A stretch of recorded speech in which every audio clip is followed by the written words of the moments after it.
Good morning বন্ধুরা, good morning from Aranyak resort. আজকে হলো নেক্সট ডে সকাল। আমরা ওয়ান ডের জন্য বুক করেছিলাম রিসর্টটা, তাই আজকে আমাদের চেক আউট। তো আমরা সকালবেলা উঠেই কিন্তু ব্রেকফাস্টটা অর্ডার দিয়ে রেখেছিলাম। এখানে বেশ অনেকক্ষণ আগেই অর্ডার দিতে হয়। তো এখন আমাদেরকে বলে গেল এসে রুমে যে খাবারটা রেডি হয়ে গেছে, আপনারা চলে আসুন। তাই আমরা যাচ্ছি।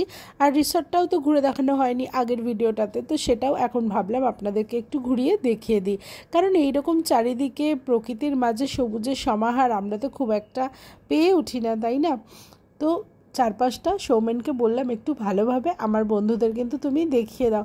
আরও বেশ ক্যামেরাটা ধরে সুন্দর করে দেখিয়ে দিল। চারপাশে দেখুন শুধু সবুজ আর সবুজ। আর এই রিসর্টটার বেশ চারিদিকেই কিন্তু পাহাড়ে ঘেরা ছিল।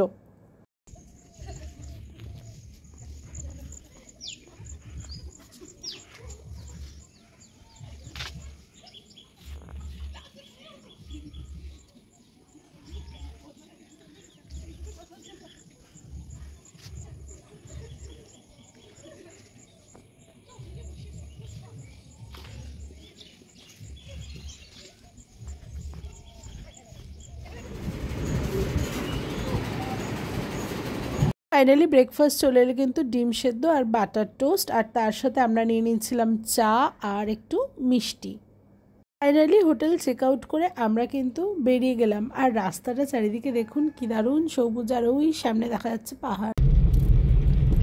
তো আমরা এখন রওনা দিয়েছি বাড়ির পথে। চিনি কিছু বলবি, কেমন লাগলো হোটেলটা? এখন ধারাগিরি ফলস।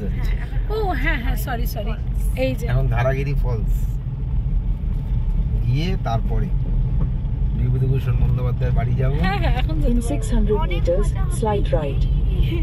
তারপরে আমরা যাবো রঙ্কিনী মন্দির। তো যেটা যেটা যাবো আপনাদেরকে কিন্তু দেখাতেই যাবো, ঠিক আছে? এখন আমরা চলেছি কিন্তু ধারাগিরি ওয়াটারফলসের উদ্দেশ্যে। কালকে যাওয়া হয়নি, তাই আজকেই এটা আমাদের কিন্তু কভার করতে হবে।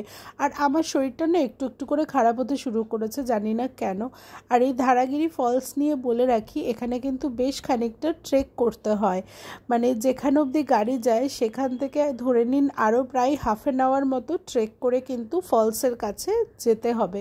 আর এই ফলসটা হচ্ছে ওই 20 থেকে 25 ফিট মতো কিন্তু উঁচু, বেশ অনেকটাই উঁচু কিন্তু। আর এশিয়ার যে বৃহত্তম ফলসগুলো তার মধ্যে কিন্তু এই ধারাগিরি ফলসটাও অন্যতম। খাদগুলো করতে পারবো। বাবু বাবু বাবু, ওদিক থেকে বাবা সামনে চালাও কিন্তু গাড়ি বলছি। এই তো এখানে পাহাড়েও ওঠা যায়, তাহলে ঘাসিলাও তো ভালো জায়গা। এইভাবে তোলা যায় নাকি? লোক চলে আসবে। ভালো ভালো রাস্তাগুলোতে মা দিল না ফোনটা, এখন যে বাজার রাস্তা এলো সে দিয়ে দিল। এবার শুরু হয়ে গেছে কিন্তু অফ রোডিং। এই দেখুন সাংঘাতিক রকমের রাস্তা। এই হলো রাস্তা, ভীষণ রকমের এবড়ো খেবড়ো পাথর। এইভাবে নুড়ি পাথর ভরা রাস্তায় প্রায় ওই 15 থেকে 20 মিনিট মতো চলার পরে কিন্তু একটা পার্কিংয়ের জায়গা এলো। সেখানে গিয়ে গাড়িটাকে পার্ক করতে হবে। আর ওখানে কিন্তু এখানে যে গ্রামের মানুষেরা রয়েছে তারা কিন্তু নিজেরাই আপনাকে ট্রেকিং করতে সাহায্য করতে চলে আসবে। তার বিনিময়ে একটু কিছু তাদেরকে হাতে দিয়ে দেবেন, তাতে কিন্তু তারা খুশি হয়ে যায়। আর মানুষগুলো ভীষণ ভালো। ধারাগিরি ফলসের ট্রেক যেন শেষ হয়েও শেষ হয় না, হেঁটেই চলেছি। আর এখানকার কুকুরগুলোও কিন্তু ভীষণ ফ্রেন্ডলি, অনেকক্ষণ সঙ্গে করে এসেছে। তারপর বিস্কুট টিস্কুট দিলাম, তারপরেও আসছিল। তারপর সৌমেন বললো এই আর আসিস না, এবার যা, বলাতে কিন্তু ওরা চলে গেল। তো এই দিদি আমাদের সাথে যাচ্ছে, ওই দেখুন সামনে দিদিটা কিন্তু বেশ ভালো ছিল। কেন গো?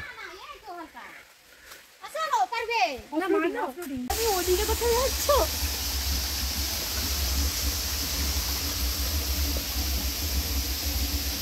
যেও না তুমি, যেও না চিনি, তুমি পারবে না।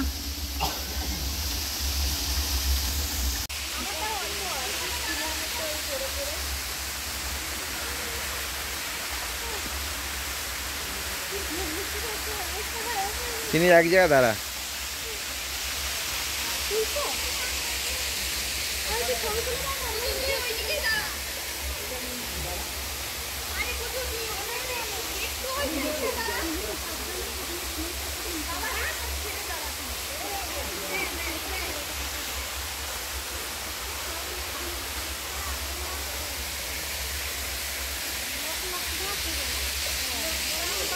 সত্যি কথা বলতে ওই দিদি যদি সঙ্গে না থাকতো আমি কিন্তু অতটা ট্রেকিং করে ওঠার সাহসই পেতাম না। অনেকবার দাঁড়িয়ে গেছি, তখন ওই দিদি মনে সাহস জুগিয়েছে, চলো চলো পারবে পারবে এসো, রীতিমতো হাত ধরে ধরে আমাকে কিন্তু উনি নিয়ে গেছে। মনে রাখবো সারা জীবন এই অভিজ্ঞতাটা, খুব ভালো লাগলো কিন্তু। আর বলছি না, সকাল থেকেই শরীরটা ভীষণ রকমের খারাপ লাগছে, একেবারে এনার্জি নেই, মানে ভীষণ রকমের বমি পাচ্ছে, গ্যাস হয়ে গেছে, এই অবস্থা আর কি। রাস্তাটা দেখুন কি মারাত্মক রকমের, আর এই রকম পাহাড়ি রাস্তার এই সাইডে ওই যে পাথরগুলো কেটে কেটে এইভাবে যে রাখা, এই ব্যাপারটা যে আমার কি ভালো লাগে বলার না। মানে শরীর যদি সুস্থ থাকতো না, এখানে আমি একটু নেমে ছবি তুলতাম, কিন্তু শরীরটা এতটাই খারাপ লাগছে যে আর ছবি তোলার মতো মানসিকতা নেই। এই জায়গাটাতেও ভালো লাগছিল, তো সৌমেনকে দাঁড়িয়ে বললাম একটু ভিডিও করে আনো না, তাই ও নেমে একটু ভিডিও করে আনলো। বারবার বলছি একটু নামো না, চলো না, দেখো চারপাশটা, একটু ছবি তোলো। বলছে আমি না সত্যি আর পারছি না। তো আমি গাড়ির মধ্যেই বসে আছে, একটা ইনো ছিল গাড়িতে, তো সেটাই খেলাম। আর তারপরে কিন্তু চলে এলাম এইখানে, এটা হচ্ছে সুবর্ণরেখা নদীর পাড়। তো এখানেও কিন্তু সৌমেনই নেমেছিল, সৌমেন নেমে পুরো ভিডিওটা করেছে। চারপাশটা না এত সুন্দর, বারবার মন চাইছিল। ছিলেতে কিন্তু আরও অনেক সাইট সিন আছে, রঙ্কিনী দেবীর মন্দির, বিভূতিভূষণের বাড়ি, আরও অনেক কিছু। কিন্তু এত শরীর খারাপ হয়ে গেল যে এবার সত্যিই আর কোথাও যেতে পারিনি। তাই আজকে ব্লগটাও কিন্তু এই অবধি রাখছি, কারণ এরপরে আমরা কিন্তু বাড়ির পথেই রওনা দিয়ে দিয়েছিলাম। সবাই খুব ভালো থাকবেন, সঙ্গে থাকবেন। ভীষণ শরীর খারাপ লাগছে। ঘাটশিলা থেকে বাড়ি ফেরার পথে একটু লাইম সোডা খাচ্ছি। সৌমেন আর চিনি এই রেস্টুরেন্টের ভেতর ঢুকেছে, ওরা একটু রুটি আর পনির খাবে, আর আমি লাইম সোডা খাবো। আর এই যে টিকলু আমার সাথে গাড়িতে বসে রয়েছে। বাবা, কত কি যে একসাথে হচ্ছে বলার না। মানে একদিকে জ্বর মতো মনে হচ্ছে, আর একদিকে গ্যাস, সব মিলিয়ে একদম যা তা অবস্থা।